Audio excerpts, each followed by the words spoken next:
MLC ఎన్నికల సందర్భంగా ఈరోజు నా శుభ పరిణామం చోటు చేసుకుంది. గద్వాల నియోజకవర్గం నుంచి గద్వాల మున్సిపాలిటీలో ఉన్నటువంటి బీఆర్ఎస్ పార్టీ కౌన్సిలర్స్ పెద్ద సంఖ్యలో 17 మంది ఈరోజు కాంగ్రెస్ పార్టీలో చేరడం జరిగింది. ఈరోజు తెలంగాణ రాష్ట్రం లోపల గత శాసనసభ ఎన్నికల లోపల గౌరవ ప్రస్తుత ముఖ్యమంత్రి రేవంత్ రెడ్డి గారి ప్రజారాయక పాలనను ప్రజలకు మరి చేరువయ్యే పాలన అందిస్తున్న రేవంత్ రెడ్డి గారి పాలన మరి అదేవిధంగా ప్రభుత్వం ప్రకటించినటువంటి పథకాలు అన్నీ ప్రజలు నచ్చే విధంగా మెచ్చే విధంగా ఉన్నాయి. కాబట్టి అదేవిధంగా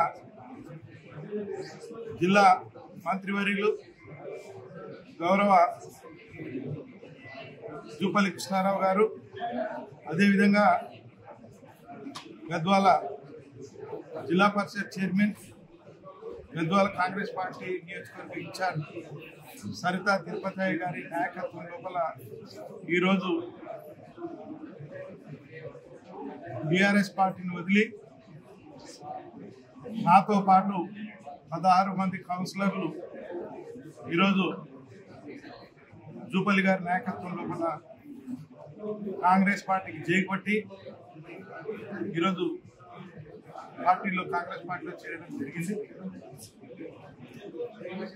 మేము ఎలాంటి ప్రలోభాలకు కానీ కేవలం ప్రభుత్వం ప్రజలకు చేరువయ్యే పథకాలను ప్రకటించింది కాబట్టి, అదేవిధంగా బడుగు బలహీన వర్గాల నాయకులుగా సర్దా తిరుపతి గారి నాయకత్వం లోపల భవిష్యత్ లోపల కాంగ్రెస్ పార్టీని బలోపేతం చేసి గద్వాల లోపల తిరుగులేని విధంగా కాంగ్రెస్ పార్టీ బలోపేతం చేయడానికి మేమందరం కృషి